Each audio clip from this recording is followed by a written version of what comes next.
রেখেছে। তারা সেই দিনকে বুক পেতে দিয়েছে, মাথা পেতে দিয়েছে।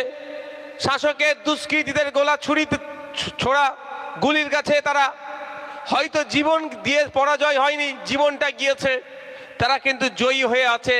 আমাদের হৃদয়ে তারা জয়ী হয়ে বাস করছে। তাই তাদের স্মরণে এক রেজাউল, এক হাসান, এক মহিউদ্দিন হাজার হাজার মানুষের প্রাণ বাঁচাতে সহযোগিতা করছে। এটাই আমাদের গর্বের ভাঙর, এটাই আমাদের মহিউদ্দিন, হাসান, রেজাউল। আপনারা জানেন, মেডিকেল সায়েন্সের ছাত্ররা থাকলে জিজ্ঞাসা করবেন, 1 ইউনিট যে রক্ত নেওয়া হচ্ছে এখান থেকে, আমরা যে 1 ইউনিট রক্ত দিচ্ছি, একটা ইউনিট রক্ত থেকে 4 জন মানুষ উপকৃত হবে।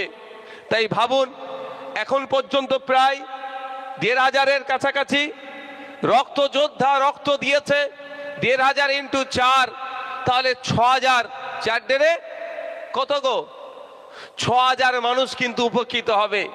আজকে আমার হাসানকে ওরা মেরেছে, মহিউদ্দিনকে মেরেছে, রেজাউলকে মেরেছে, তারা কবরে আছে। সেখান থেকেও কিন্তু তারা দুনিয়াবী জীবনে যে সৎ কাজের জন্য এগিয়ে গিয়েছিল, ন্যায়কে প্রতিষ্ঠার জন্য এগিয়ে গিয়েছিল, অন্যায়ের বিরুদ্ধে লড়াই করার জন্য এগিয়ে গিয়েছিল, তার প্রমাণ যে তারা সঠিক আছে।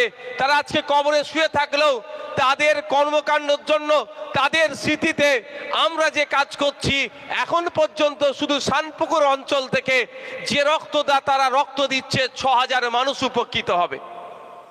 তাহলে ভালো কাজ করলে সেটা তার কন্টিনিউ হয়।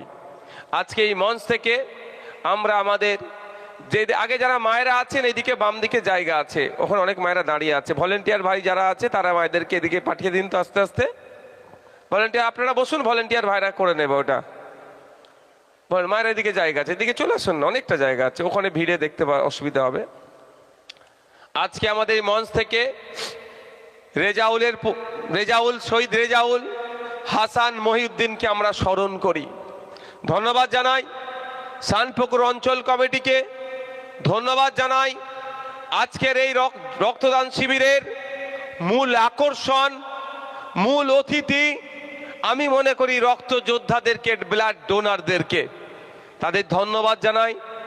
ধন্যবাদ জানাই দর্শকের আসনে বসে থাকা, দাঁড়িয়ে থাকা অগণিত আইএসএফ এর শুভাকাঙ্ক্ষী ভাই ও বাপেদেরকে, মা ও বোনেদেরকে ধন্যবাদ জানাই। বিভিন্ন স্ট্রিমের মিডিয়ার বন্ধু যারা আছেন, যাদের উদ্যোগে আমাদের এই স্বেচ্ছায় রক্ত অর্পণ শিবির রাজ্যের